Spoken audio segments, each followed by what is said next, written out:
नहीं नहीं बहन जी, एक पैसा एक सामान नहीं चाहिए, बस हमें अच्छी बेटी चाहिए, हमारे घर को संभाल ले ऐसी एक अच्छी बहू चाहिए। ईश्वर की दया से हमारे पास किसी भी चीज की कमी नहीं है। अरे ऐसा कैसे, हमारी भी तो एक ही बेटी है। लेकिन अब आप बोल रही हैं कि सामान नहीं, पैसा नहीं, कुछ भी नहीं चाहिए। नहीं नहीं, ये तो नहीं हो सकता। देख लीजिए, हमारे घर में तो बिल्कुल जगह ही नहीं है कि हम एक टेबल भी रख पाए। मैंने और मेरी बीवी ने एक एक सामान मन से जोड़ा है, सजाया है। रहने दे। खैर हो जाती है रिया की शादी आयुष के साथ। शादी के बाद काश मेरे कमरे में बड़ी वाली टीवी होती, मेरे पापा दे तो रहे थे। हाँ तो ठीक है ना, मैं बोल देता हूँ मैनेजर को, वो ला देगा। इसमें तुम्हारे पापा क्या कर लेंगे। रिया को बुरा लगता है कि वो घर में किसी भी चीज पर बाप के पैसों का हक नहीं दिखा पा रही थी। वो माँ को फोन करती है।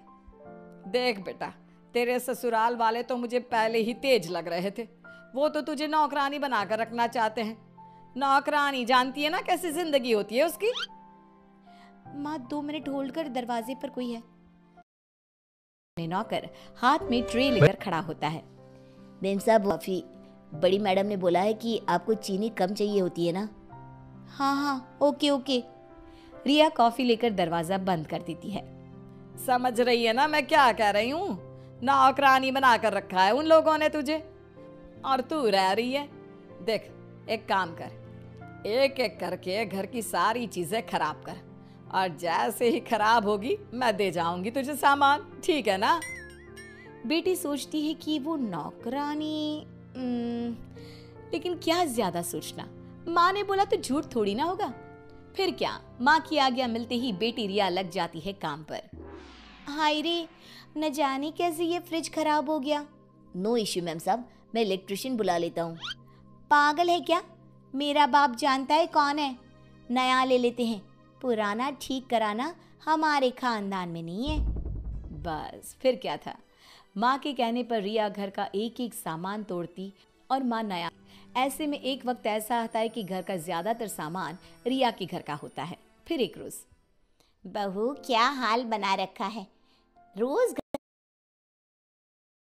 मुझ पर चढ़ने की जरूरत तो है नहीं, पूरा घर मेरे ही सामान से भरा है। मम्मी जी, मैं भी ना कोई चलते फिरते घर की बेटी नहीं हूँ। बड़ी आई। और हाँ, सोफे पे थोड़ा तमीज से बैठना, पता है कितना महंगा वाला है। बहू की हरकत सास को बहुत बुरी लगती है।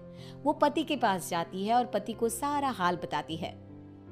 देखिए जी, मैं कह रही हूँ कि बहू ने ना जानबूझकर घर का सारा सामान तोड़ा है, वो हम पर दहेज का रौब दिखा सके। ये क्या बात होती है। बहू के माँ बाप को समझना चाहिए कि ऐसे लोगों के कारण ही देश में दहेज जैसी कुप्रथा फल फूल रही है, और साथ ही लड़कियां ससुराल वालों को कुछ नहीं समझती। कितने ही लोग हैं जो दहेज ना दे पाने के कारण बेटियों की शादी भी नहीं करा पाते। अब देखिए, ये सोच तो आपकी है ना, बहू के मन में क्या चल रहा है कौन जाने। कल हमारी बेटी आ रही है, उसके सामने बहू ने ये सब किया तो वो कितना दुखी हो जाएगी। मैं बेटे से बात करता हूँ, वही बहू को समझाएगा। वो लोग बात कर ही रहे होते हैं कि बहू की जोर जोर से चिल्लाने की आवाज आती है। अरे ये क्या है, सोफे के ऊपर पैर के निशान। अरे सोफा बैठने के लिए होता है कि खड़े होकर नाचने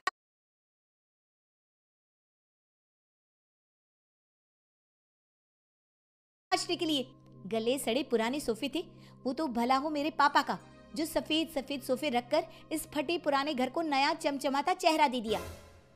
सास ये सब सुनकर पति से कहती है, देख रहे हो, मुझे तो डर लग रहा है कि बेटी के बच्चे तो इस घर का कुछ भी छू लेंगे तो ये तो बवाल कर देगी। इसीलिए तो मैं नहीं चाह रहा था कि बहू के मायके से कोई भी सामान आए। वो तो मैं भी समझ रही थी, बहू के घर वालों से कुछ मांगा नहीं तो बहू ने ये कर दिया, घर का सामान तोड़ तोड़ कर मायके से सामान मंगवा लिया। अब घर पर राज कर रही है। अगर इसने मेरी बेटी के बच्चों को एक शब्द भी कहा तो मैं इसे छोड़ूंगी नहीं। वैसे भी मैंने इतना पैसा इस बेटी और बीवी को ताने दे। फिर मैं भी बेला को फोन करके थोड़ा सा घर के और बहू के माहौल का आइडिया दे देती हूँ, कल को कोई बात हो तो बेला समझ कर रहे। सास बेटी को फोन पर सारी बात बता देती है। अरे माँ, तू चिंता ना कर, ऐसी कईयों को मैं लाइन में लगा चुकी हूँ। अगले रोज रिया की ननद घर आती है, प्यारे प्यारे 2 बच्चों को लेकर। रिया दरवाजा खोलती है। अरे बेला, आओ आओ, अंदर आओ। लेकिन बाहर खड़ी वो कार देखी? वो देखते हुए अंदर आना। हाँ। बेला, जो कि खुद एक बहुत ही संपन्न परिवार की बहू होती है। हाँ भाभी, क्यों? किसकी कार है? ड्राइवर भैया ने कार खरीद ली क्या? वैसे भी भाभी, ये लोग ना ऐसी भी कार खरीद ले तो बड़ी बात है। बेला की बात सुनकर रिया का मुंह बन जाता है। नहीं नहीं, ये 8 लाख की कार मेरे पापा ने दी है इनको। क्यों? क्यों दी है? पापा को तो ये लेन देन पसंद ही नहीं है। मेरी शादी में 40 लाख की कार दे रहे थे, लेकिन मेरे ससुर ने मना कर दिया। वैसे भी भैया के पास तो कार है।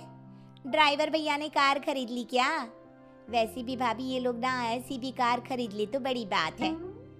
बेला की बात सुनकर रिया का मुंह बन जाता है। नहीं नहीं, ये 8 लाख की कार मेरे पापा ने दी है इनको। क्यों? क्यों दी है? पापा को तो ये लेन देन पसंद ही नहीं है। मेरी शादी में 40 लाख की कार दे रहे थे, लेकिन मेरे ससुर ने मना कर दिया। वैसे भी भैया के पास तो 1 करोड़ की कार है, फिर ये 8 लाख की कार लेकर क्यों जगह घेर रखी है?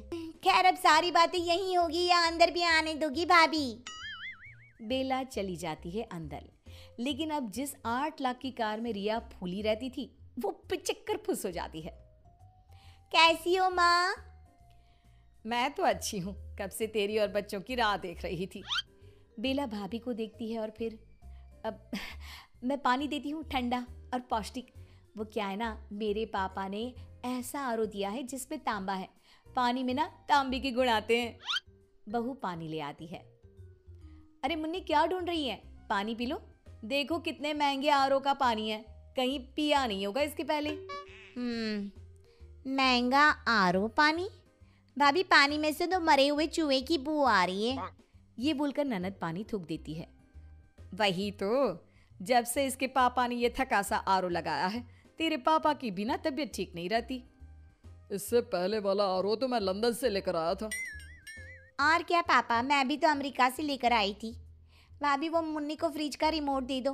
वो क्या है ना, खुद ही फ्रिज से जो अच्छा लगेगा वो खा लेगी। फ्रिज का रिमोट? लेकिन पापा ने तो डबल डोर वाला फ्रिज दिया है, उसमें कोई रिमोट नहीं है। ननद सर पर हाथ रखकर बैठ जाती है। क्या है भाभी, क्यों आपके पापा ने ये लो स्टैंडर्ड सामान देकर हमारे घर को गरीबों वाला बना दिया? अब मेरी बेटी क्या खाएगी, क्या पिएगी? उसकी तो आदत है 2 करोड़ के फ्रिज से रिमोट से दरवाजा खोलकर खाने पीने की। Welcome to Newbury, the place where you can Papa. watch and learn. हाँ हाँ बेटा, क्या हुआ? पापा, क्या जरूरत थी मेरी शादी करोड़पतियों के घर करने की, जब सेम फैसिलिटी मेरे मायके में नहीं दे सकते? अब मैं चल। रिया डर जाती है, शाम को पति घर आएंगे और बहन क्यों चली गई ये पूछेंगे तो। बेला, बेला रुको। हाँ बहू, मैं भी वही बोल रही थी, तेरे पापा की तो बड़ी फास्ट डिलीवरी है सामान पहुंचाने की। यहाँ सामान तुझसे टूटा नहीं कि वहां दरवाजे की घंटी बज जाती थी। तो तेरे पापा को जरा कह देना कि एक रिमोट वाला 2 करोड़ का फ्रिज भेज दे, और वो भी जल्दी। हाँ माँ, वो कार भी बाहर देखी मैंने, उसमें तो मैं किसी हाल में ना बैठूं। 40 करोड़ वाली कार चाहिए। जरा जल्दी बोल बहू, बेला चली गई तो बड़ी बेइज्जती होगी। रिया, जो कि अपनी माँ के कहने पर चलती थी, जल्दी से फ़ोन लगाकर सारी कहानी बता देती है। माँ, थोड़ा जल्दी कर देना, है ना? एक बार सामान भेज दे, फिर देख कैसे मैं इन लोगों पर अपना रौब जमाती हूँ। और माँ, कुछ और ज़रूरत पड़ी ना तो मैं बताती हूँ, ठीक है? माँ के तो पसीने छूट जाते हैं, समझ ही नहीं पाती कि उसके साथ कौन खेल खेल गया। कहाँ तो बेटे को राजकुमारी बनाने के लिए ससुराल वालों को ज़बरदस्ती सामान दिया था, और कहाँ तो खुद भिखारी बनने वाले हालात हो रहे हैं। रिया की माँ अपने पति से सारी बात कहती है। वाह वाह रिया की माँ वाह, बेटी को नेक लोगों का ससुराल मिला तो तू वहाँ आग लगा रही है। अरे देवता लोग है वो, शहर में नाम है उनका। जो सामान तूने उन लोगों को भेजा वो उनके नौकर इस्तेमाल करते हैं। बेचारों ने रिया की कितनी बातें सही, लेकिन हम तक बात भी नहीं आने दी। अब तुम जानो और तुम्हारी बेटी जाने। तो देखा कैसे बसे बसाए घर में माएँ बेटियों को बसने ही नहीं देती। भाई ससुराल तो एक समंदर जैसा है, बेटियों को वहां तैरना सिखाएं, ना कि खुद डूबना और ससुराल वालों को भी डुबाना।